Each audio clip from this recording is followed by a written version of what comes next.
about how that would affect mining? Because some people say they don't pay their fair share. I'm not sure what that number is, but that's what they say. Yeah. And you know what, Heidi, you've hit on something that bothered me towards the end of my legislative career. If your tax policy is based on, let's go get somebody who's doing well, I would submit to you that's an irresponsible tax policy. Right. If you talk about sustainability and stability in your tax base, it's like, well, then go build a stable one. Don't build it on, hey, the communications industry is doing good, so let's go make them pay more. That's the first part. The second part is, for what precious metals means in Nevada, and especially that district, I think it's a good thing to have a candidate who knows more than just a little bit about the industry in terms of what's important, how they work, what affects their costs, that sort of thing. But I'll tell you this, if it's a facts thing, and you sit there and say, well, gold's at $1,500 an ounce, they ought to pay more. It's like they are the highest average wage industry in the state, well north of $70,000, pay the most in state and local taxes per employee, about $14,500 an employee. Next closest industry, which happens to be the gaming industry, the last time I looked was about $4,000 an employee. If every industry in the state paid somewhere in that average, we wouldn't be where we're at now. So if you say, well, what are they paying? They've got their own specific tax, net proceeds of minerals. I know some of the gaming folks down here have said, oh, that's not right or whatever. It's like the deductions for that reflect the cost basically to dig it up and run it through the mill. Those are the costs of operation.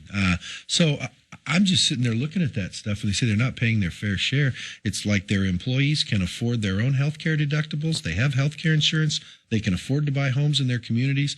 They're all drug and alcohol tested as part of being released on a work site under those conditions. They're not in the public safety system. So you look at their impact on the general fund and what they pay, and you're going, well, this must be, and we just want to get you because you're doing well. And the other part that is interesting is you sit there and you say, well, they're ostensibly the second largest industry in the state. They've got about 14,500, 15,000 employees. That's about the same number of folks that work at City Center in all those projects. Doesn't make anybody bad or good. They're not the number 2 industry in the state. Mm-hmm. Oh, and by the way, do you want to base your tax policy on a commodity? Right, because it obviously changes. Yeah. And that's really important. And I want to go back to something you said that I thought was really, really worth repeating, is that you can't base your tax policy on looking at who's successful and going after that person.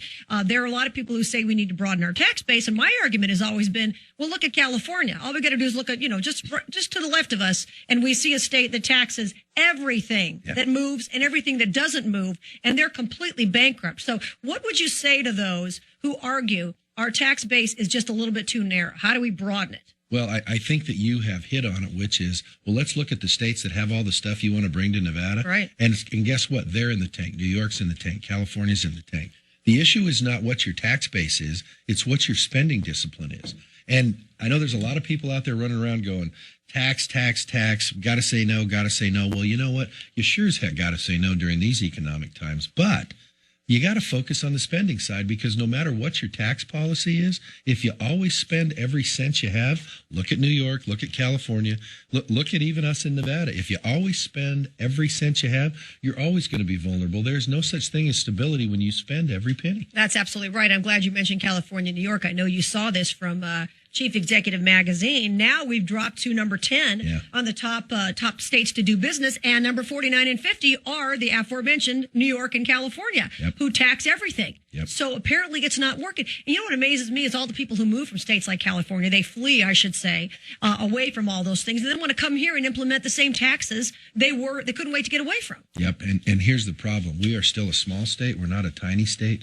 But at 2.6, 2.7 million people, we have to get the policy right, because we are not in the millions and millions of folks like those larger states are. If we mess up the business environment in Nevada, if you think it's bad now because of the overall global environment, wait till that microcosm comes. What we've been selling in Nevada for the last 20, 25 years is this is a predictable and stable place to do business, and we are business friendly. And that's been under attack the last few legislative sessions. Well, yeah. And what you just mentioned is great evidence of that. Well, that's really important, because a lot of people argue, and I'm so tired of this argument, that the only way to have businesses here is to spend more money on higher education and have an educated workforce. You've been here all your life. I have too. I hate to break it to people. There were attorneys here before we had a law school. There were veterinarians here without a veterinary school, and on and on and on. If the jobs are here, people will come. Industry will come if the tax base is good and if it's a good environment for business. And when the industry comes, people will either come here from other places with education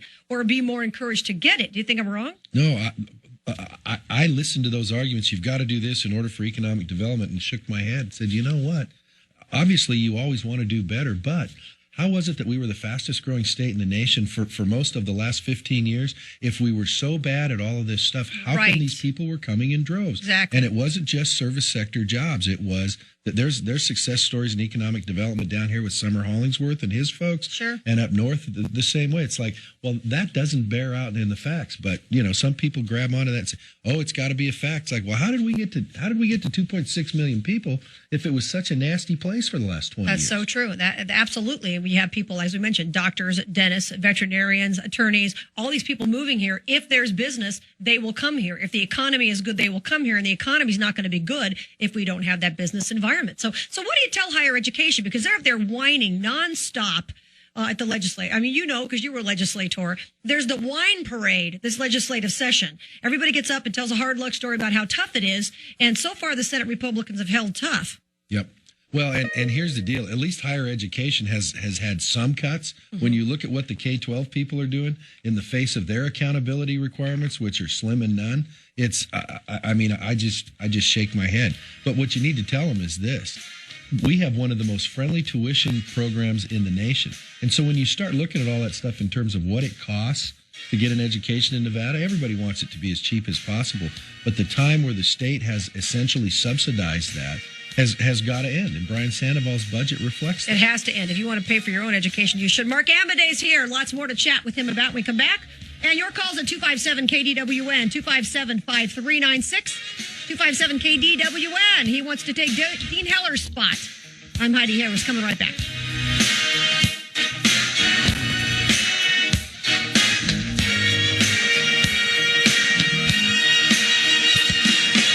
KDWN Las Vegas, a Beasley Broadcast Group station, on the air, on the web, and now on your iPhone. KDWN News Time, 6:30. Time to call Brian A. Lowe and Associates to stop harassing phone calls, protect against foreclosure, and file Chapter 7 and 13 bankruptcy. Call 259-0002. Good morning. I'm John Schaefer with this half hour's top stories. Louisiana preparing for high water from the Mississippi River. AP correspondent Sophia Manos reports that Governor Bobby Jindal is urging residents to take the prospect of flooding seriously and has set a schedule for casino boats affected by high water in Baton Rouge. From small towns to the state capital, Louisiana is bracing for the Mississippi River. A timetable for closing the Hollywood and Casino Rouge is in place. 45 feet could happen around May 15th. 47 feet could happen around May 22nd. But the bottom line is the Coast Guard has reviewed the plans for those boats, those casinos, and they've approved those plans to close at those river levels. Jindal says resources on land, sea, and in the air are being aggressively prepared to handle flooding that's expected to hit acre after acre of Louisiana land. Based on their inundation maps, you're looking at roughly 3 million acres in Louisiana that will be impacted, that will be underwater. I'm Sophia Manos. The leader of al-Qaeda in Yemen says Osama bin Laden's death does not mean the end of the fight. Nasser al-Wahisi says the matter will not be over and what is coming is greater and worse. The head of al-Qaeda in the Arabian Peninsula posted a eulogy on the Islamic extremist website yesterday. Iraq's prime minister says he might ask thousands of American troops to remain in the country next year as long as a solid majority of the main political parties back the request. Nouri al-Maliki says he'll meet with Iraqi political leaders by the end of this month to gauge whether they want U.S. troops to stay beyond the December withdrawal deadline. The state Senate is following the Assembly's lead, passing a bill funding K-12 schools at a level $714 million more than the governor recommends. It zipped through Democrat-controlled money committees and both houses yesterday in a matter of hours. Now goes to Governor Sandoval's desk. The bill applies $2.8 billion of general funds to basic public school support over the next 2 years.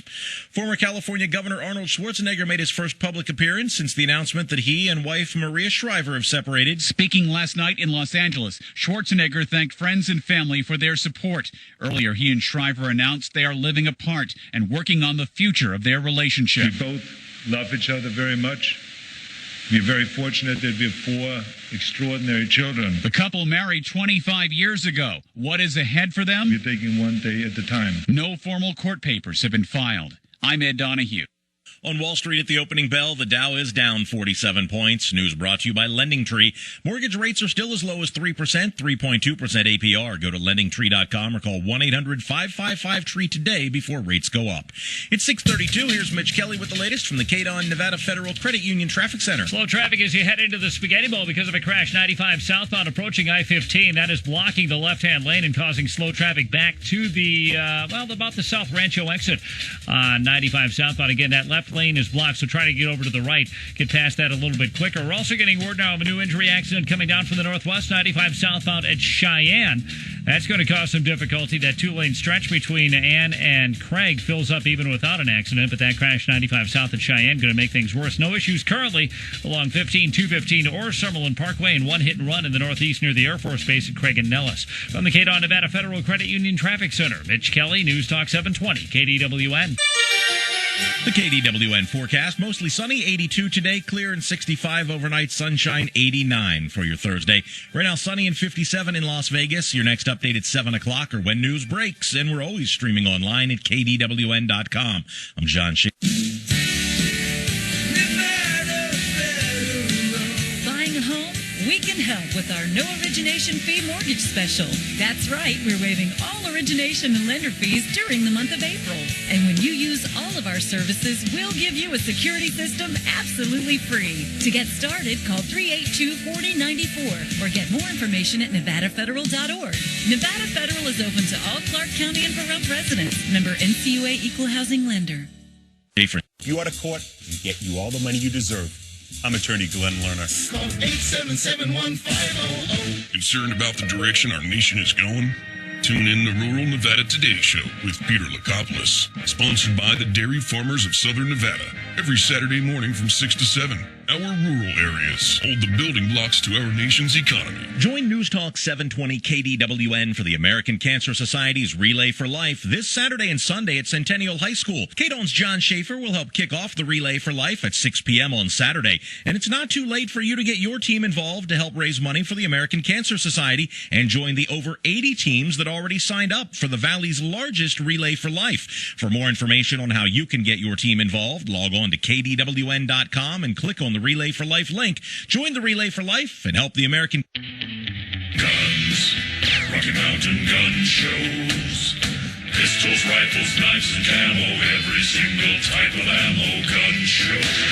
The Rocky Mountain Gun Show is coming to Cashman Center May 14th and 15th. If you love guns, we've got everything you need, from 22s to 50 cals, 410s to 12 gauges, revolvers to semi-automatics, plus black rifles as far as the eye can see. Let's talk ammunition. Feed your AR the best. We're talking 55 grain, brand new brass case, full metal jacket in an ammo can, 265 for 1,000 rounds. Plus, the Rocky Mountain Gun Show is giving away 3 guns and 10,000 rounds of ammunition. Register to win at the show. We're also given CCW classes at the show. Carry concealed in 32 states. For information and discount coupons, log on to RockyMountainGunshows.com. Rocky Mountain Gun Shows. Everywhere you turn, you hear the hype. Gold, silver, platinum, and other precious metals are leading the investment headlines. You can't afford to miss the opportunity, and you can't afford anything less than world-class insights. Liberty International Financial Services provides unsurpassed performance in precious metals and the secondary market. Take advantage of our research and market knowledge in executing immediate trades of gold, silver, platinum, and palladium. Click the banner now. Call 877-684-5880 or visit www.lifs.info. 720 KDW.